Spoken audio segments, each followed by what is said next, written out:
to me is Mr. Ric Lee to do the introduction. He is one of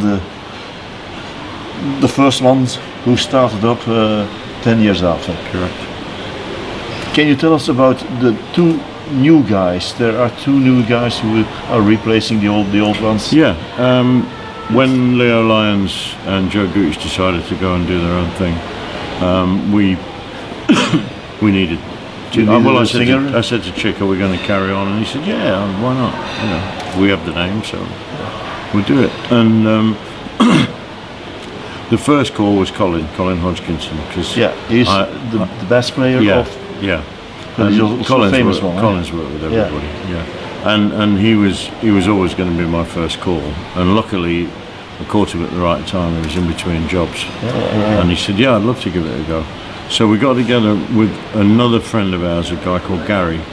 That Chick said, "Why don't we use Gary?" So I said, "Yeah, that's a good idea." But somehow he didn't quite have the confidence to do what we needed. He's a great player, great singer, but just didn't have that confidence to carry it forward. So we were then looking around and had a list of people as long as my arm, and I talked to a lot of them, and I found, sorry, excuse me, a lot of them said, "Oh, thank you, I'd love to do it, but I'm doing my own thing, and I'm maybe going to America." And I was talking to a PR man about another project. I said, "You don't happen to know a good young blues guitarist singer?" He said, "I know a singer." He said he'd been nominated for some blues awards in England. Bear in mind, this is nearly 5 years ago now. And so I said, "What is his name?" He said, "It's Marcus Bonfanti." He said, "But I don't know where to contact him. I just heard of him in these awards, you know." So I said, "Does he play guitar?" He said, "I don't know. I don't really know." So anyway, I went around the internet and couldn't find a website, but I did find him on Facebook. So I sent him a message and said, we need a new guitarist singer. He's from the UK. Yes. I said, he's from London, born in London. London. So I said, would you like to have a try with us? And so a couple of days, he said, "Well, let me think about it." And he came back 2 days later. He said, "Yeah, I would like to try." So I went to see him in a venue in Lichfield in Staffordshire. He was doing the support for a band called The Straits, which is two guys from Dire Straits. And it was a very nice little 400-seat theatre. And I sat there and I met him beforehand for a drink actually. And he seemed a really nice guy. And then he came on stage, and the whole theatre just was. He hadn't done it. All he was doing was tuning his guitar and walking to the microphone. And the stage presence was just incredible. Very important. Yeah, and then when he got up to Mike, he said, "My name's Marcus Bonfanti." He said, "You probably never heard of me. I'm going to play you some of my songs, and I really hope you like them." And from that minute on, the audience was just eating out of his hand. It was incredible. I'd never seen anything like it. So you could restart us 10 years after? No, so then I talked to him afterwards, and I said, "Look, I know you can play acoustic guitar, but I said, I don't know you can play electric guitar." And he said, "Yeah, well, sure I can." I said, "Yeah, but I need to know, because it's a major role, as you know, with Alvin Lee and so on." So he said, "Okay, what do you want?" I said, "Can you do me a demo of Love Like a Man and I'm Going Home?" And he said, "Yeah, okay." Well, 2 days later, I had the demos. It was unbelievable. And he rang me. He said, "What do you think?" I said, "I want to hire the whole band," because he got together with the drummer and a bass player, and it sounded fantastic. So I said, "Well, yeah, brilliant." And Chick was in Australia. I sent him the MP3s as well. He said, sign him straight away. So when he came back, we went into rehearsal, and it worked a treat. It was fantastic. Colin was very happy with him. Well, we all were. It worked very well. But the funny thing was, we had another rehearsal, and then we had some gigs coming up. So I said to him, I phoned him, and I said, "When we do the next rehearsal, can you bring some stage clothes, because we'll get some photographs to him." And he said to me later, he said, "You never told me I was in the band." He said, "I figured I must have been, because you asked me to do the photographs." So I completely forgot to say, "Hey, you got the job." So that was the story.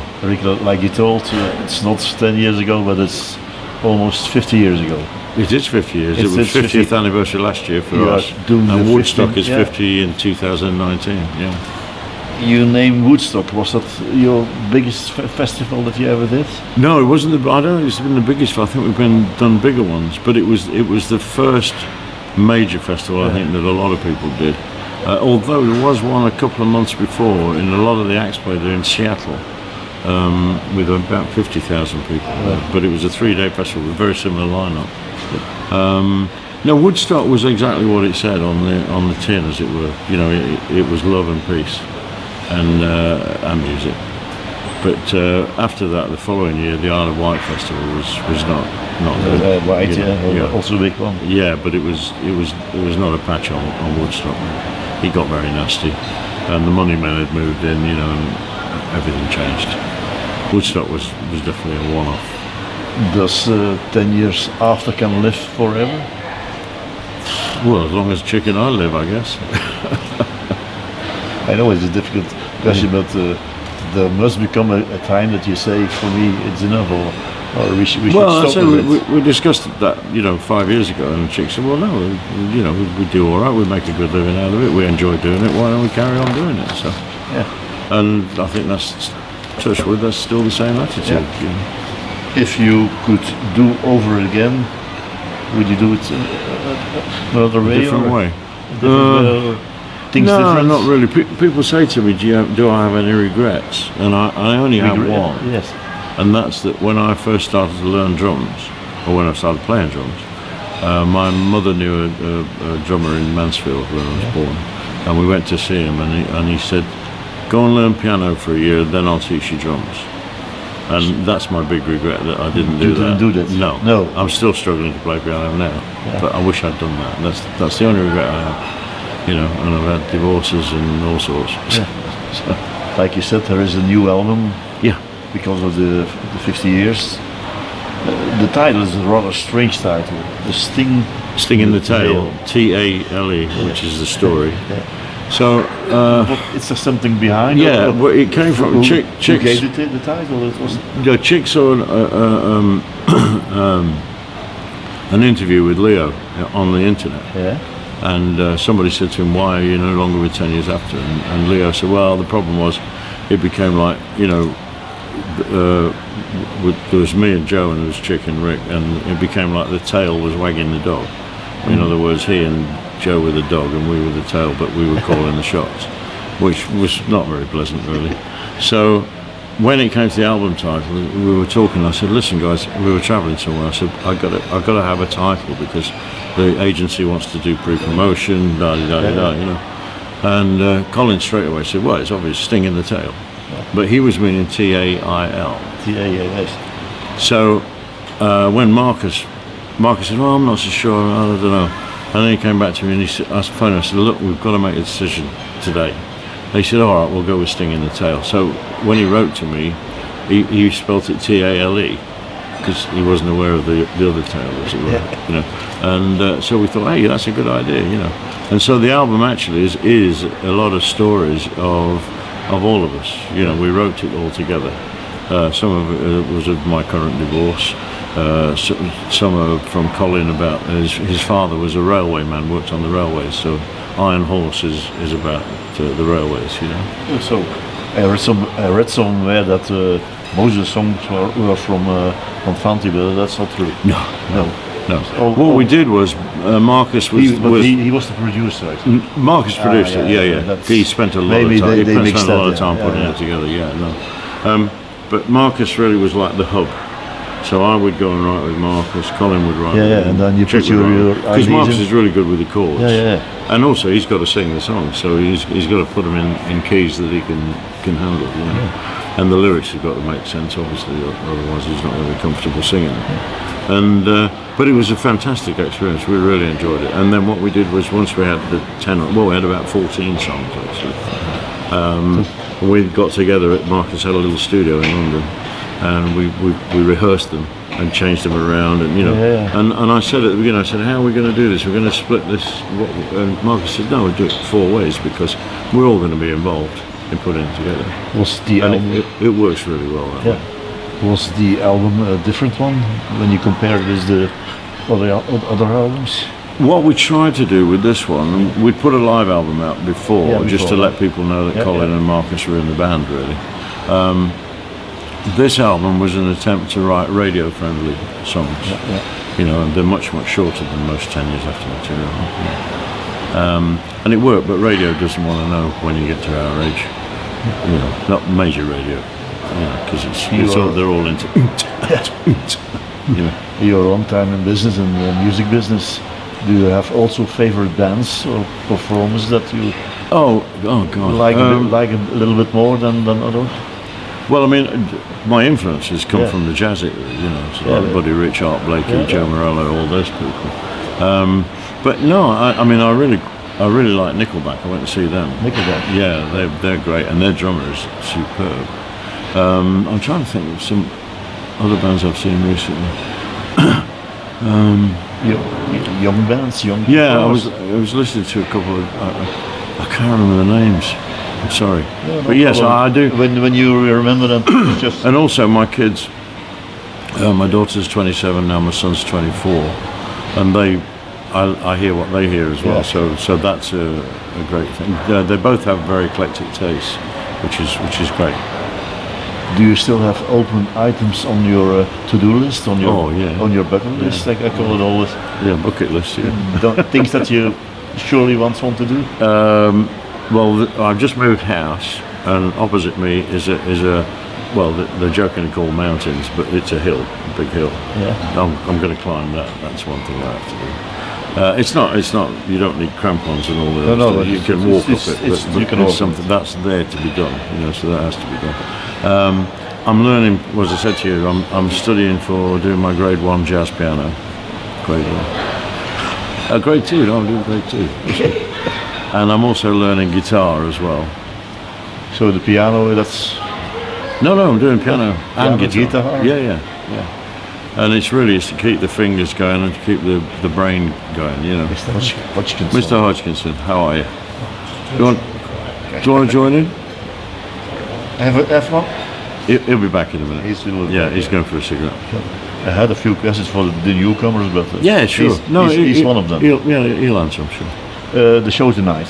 What are you going to play? Surely old 10 Years After songs. We do a mixture. There's at the moment we did have more, but we've had, because Chick's not doing well, we've had to change things. But we have 2 songs from the new album, from Sting in the Tail. We do a 3-song semi-acoustic set in the middle, and that we've just put on. We've recorded that, and that we've got a new album coming out in January. I think it's going to be, which will have all of that on it, and it'll be different live stuff to the previous live album. We do the classics. We do Hear Me Calling, Good Morning Little Schoolgirl, Love Like a Man, I'm Going Home. Yeah, you know. But yeah, there's some other stuff from the old catalogue that we've thrown in there. Great. You know, so I think it works well. We know that, and it's a good mix of stuff of over the years. You know. So because of the question of the newcomers, I have to wait for Mr. Hodgkinson. Yeah. But I can still ask you my last question. Oh, okay. How do you want to be remembered as 10 years after? What do people have to know about later on? What is important for you? A good band made of musicians who are from the 60s, masters of their instruments. Yeah. Who are on Woodstock and on the Isle of Wight. Not really. No, I just to be remembered as good musicians. You know, and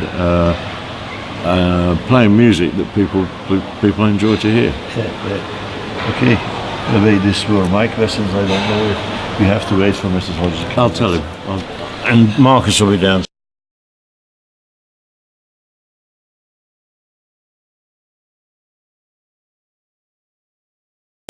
For 10 years after, 50 years ago. Yep.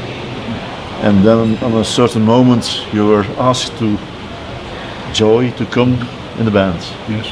Was it the expected question, or did you Well, no, not really. I mean, you are hoping to do it? Well, I first met Rick when we played a lot of shows in Germany with people from the 60s, like was it the Tremolos, Susie Quattro, 10 years after. I was working for Spencer Davis at the time. I know. And we sort of got to know each other and we chatted, and then he phoned me, it was December 2013, and he said that Leo and Joe were leaving the band to do their own project. Would I go down and have a play with them? I said, okay, it was a surprise, but and we wasn't all right, yes. And it worked really well, especially when Marcus came into the band. That was. What were the special things that you discovered when you were playing with 10 years after? But well, I mean, I think had I also what we call a picture of things that they do there. Well, I think when Marcus came in the band, it was really the spark, wasn't it? That brought it all together. The young guy. Yeah, and I mean, incredibly talented, and he sings as well as he plays, which is great. So, and it also became a very creative period. We wrote a lot of music together, and we also pulled a lot of the tunes from the old days that he wanted to play that the guys haven't played for a long time. So it was good to revisit that music. Rick told me that he has a lot of open items on his bucket list, on his list that he wants to do. Do you have also still things that you bucket want? List? Yeah, don't have to be a long list, but maybe that you say that's. Well, I'd like to go fishing in New Zealand, that's for sure. Just for fly fishing. That's fine. But apart from that, not much. I've done just about everything I've wanted in life, So. Do you think that there is still a life after 10 years after? When they say we stop. Well, I mean, I'm 1 week older than him. I didn't dare to ask his age, but I know my age. He must be older, so I think 69, 8. I like this man. No, I like this man. This year I'm 73. Oof. And my birthday is the 14th of October, and he's 73 on the 20th of October. So I'm officially. He has to do what I say. He can retire. Yeah. Chick's the youngest. Chick's in Chick's 73 in January. That's 70 guys. Yeah. You're still lucky when you're on stage. Yeah. I mean, that's great. I mean, the rest of it gets a bit harder. The travel. You can say the life of a bass player. That's not.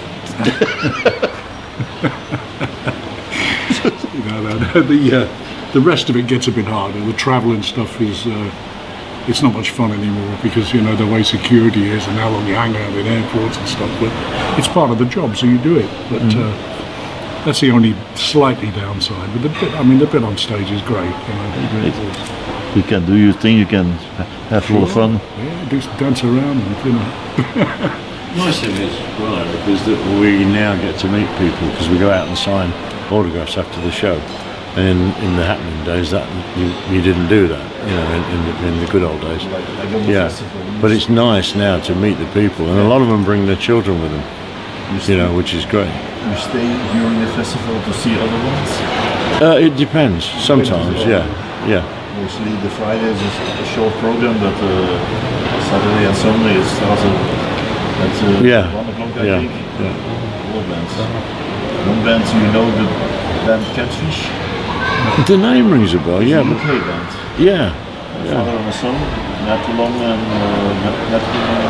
Colin. I mean, Marcus. He's I more think up with the younger. Also blues rock band. Because he plays such a lot in London and around, and he tells us about people we haven't really heard of because it's a different generation, So he's going back to London tomorrow to do a gig there on Saturday night. In Surrey, isn't it? Yeah. Festival in Surrey. And he's coming out to Sardinia on Sunday. We're going straight to Sardinia tomorrow. I will ask you the same last question as I did to Rick. How must we remember 10 years after, later on? How much do I remember of them? No, just generally. How would you like us to be remembered? How do you like us to remember? Yeah, in the books later on. I think, for a band that always had a lot of energy and that really gave 100% every time they played, which is what we do, because that's what we do. Okay, thank you, Mr. Hodgkinson, to join us. Thank you a lot. It's a pleasure.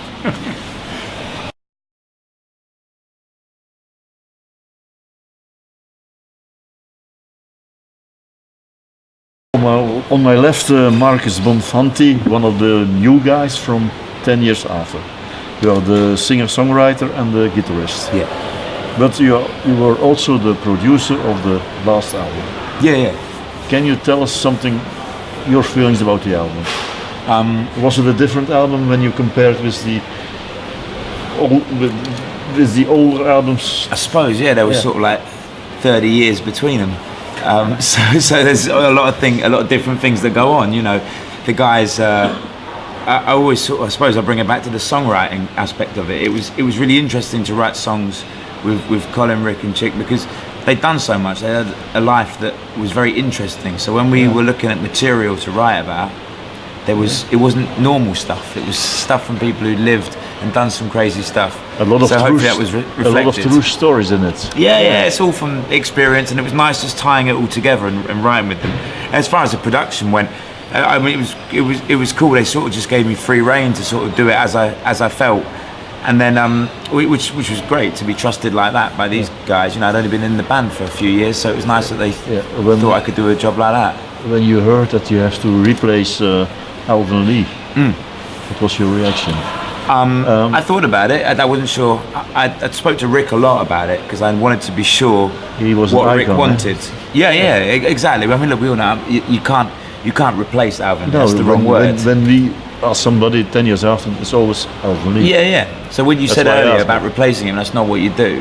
You don't try and replace someone. You try and bring your own way of playing and your own musicality into a band. If you can do that, that's what you try and do. Yeah. Do you think that the album is still a 10 Years After album? Most definitely, yeah, because it's got two members of 10 Years After in it. And it had that same spirit, though. It was that same spirit. We wanted to try and capture that live feeling of it and play songs, you know what I mean? That's what I always loved about 10 Years After albums. They have great songs on them, so we had to write some songs that stood up next to them. Yeah. Not easy. When you come with a special idea or a extreme idea, they can... Sorry, what was that? For the album? When you bring in a special idea or a... I think we just try and let it be as natural as possible. So I wrote with Rick on his own, then I wrote with Colin on his own, wrote with Chick on his own, and we tried to get the ideas into like a song format, and then we had rehearsals together to bring them ideas as a thing. So everyone was involved in the songwriting process, and so it had to sound like a band rather than just one person's idea of what a record should be. You are the youngest guy of the four members. Is there still a life? I'm only a little bit younger than Chick. Yeah. You're a little bit younger as the rest, but do you think they're still alive after 10 years after?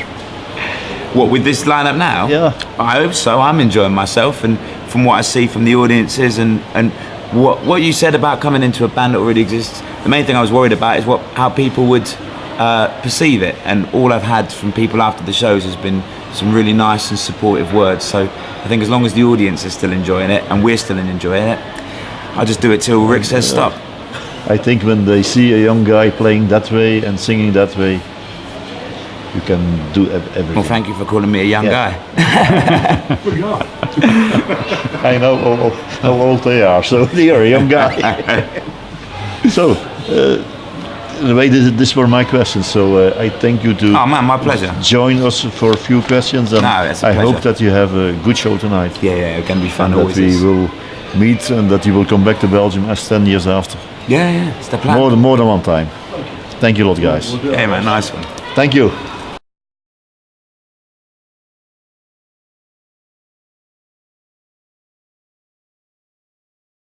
Good evening, Mr. Chick Churchill. Good evening. Key player of 10 Years After. One of the guys who was with them from the beginning. Yes, that's right. Yeah. Already 50 years ago. 51 now. 51, more than 50 years ago. Yeah. And now you're doing your 50th anniversary tour. No, we did that last year. Oh, it was not this. No, it was 2017 was 50.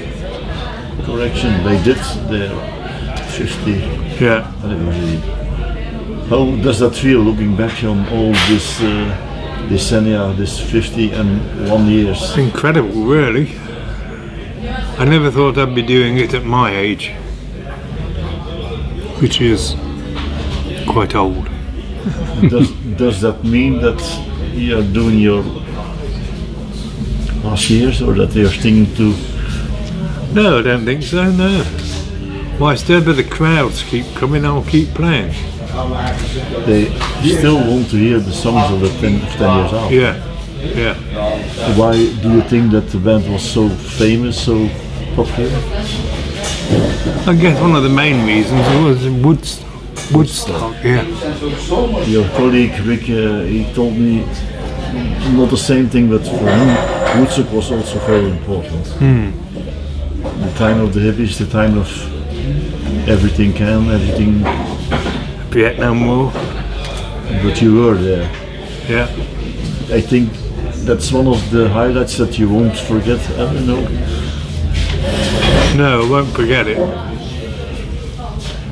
But at the time, I don't remember anything about the festival. Only what I saw on the movie. Yes. Because you It's all a blur. You didn't met the other guys backstage, or the big other names like Jimmy, like name them, Shoe Cocker. Well, I knew Jimmy. I'd spoken to Jimmy many times, but I don't remember at Woodstock. I think he was on a different day. Yeah. So, If you could do it again, you would do it the same way? yes, I think so. I think I love Alvin. I would have liked to have seen each member of the band featured more, not always just Alvin Lee, you know. Yeah. Because eventually it became Alvin Lee and 10 Years After, which is not nice. So who was the replacer? Mr. Marcus Bonfanti? Fantastic. He's a good guitar player, Yeah. good, I also think good, Nice person. nice person. Good singer, yeah. Yeah. When you're on stage like tonight, what's in your head? Trying to play the right notes. The right notes, Yes. the right songs. No, sometimes you get carried away and you forget the arrangement. Well, I do anyway, even after 51 years. It's not so that you say, I begin and it rolls out of it and let's do it. No, because I play differently every night. Something I try to be different every night. I have also asked your colleague Ric Lee, are there still open items on your I want to do this? Things that you once Yes, walk properly. walk? I have very bad knees, Oh, at least. so I can't walk more than 100 yards. Oh, that's not So now I'd like to be able to walk properly. yeah. I'll go and see Oscar Pistorius' doctor. Which of the 10 years after songs do you have to play always? Love Like a Man Going Home, Choo Choo Mama, Schoolgirl. All the same. Yeah, That means that the people still love 10 years after. yeah. So what we can expect tonight are the usual ones. There'll be some new ones. Yeah. From the new album. Yeah. What do you think about your new album? Good. I like Good. it. Enjoy it. Yeah. Is the album different? Yes. It's not so completely 10 years after. It's this band. New You know, band. we all wrote the songs together. So And Marcus was the producer. yeah, He did a good job. yeah. He's a very good motivator. Yeah, a young guy, a younger guy. Yeah. Younger, yeah. I have a last question, and again, I'm happy to meet this evening all the four members of the band. And of course, Ric Lee and Chick Churchill, the special ones for me, the ones from the beginning. I have a last question. As band, how do you want to be remembered later on? What must people know or remember about 10 years after? That we enjoyed playing the music. That was the important thing. Were you 51 years ago new with your sound, with your ideas, with your... Yes, I mean, we just started when the new wave of music started in '67. You know, with like people like Pink Floyd, Fleetwood Mac, and Jimi Hendrix. So the Who were all around at the same time. Yeah. A British rock band from the 60s that like to play good music. Yes, It's a nice... it was very important. Yeah. We like to play music that we liked, not what the press or the record company wanted. We wanted what we wanted to play. Yeah. Okay, Mr. Churchill, thank you for your time. Okay, no problem. We were here from for Roots time, and I'm sure that we're going to have a great show tonight. Thank you. Thank you for your time. The reason I wasn't at the hotel is my daughter lives Yes, someone told us that. 5k from here in Hackney. Oh, So I'm staying with her. your Belgian roots. No, She's married to a Belgian, yeah. good guys. Don't be afraid of the future. He's Flemish.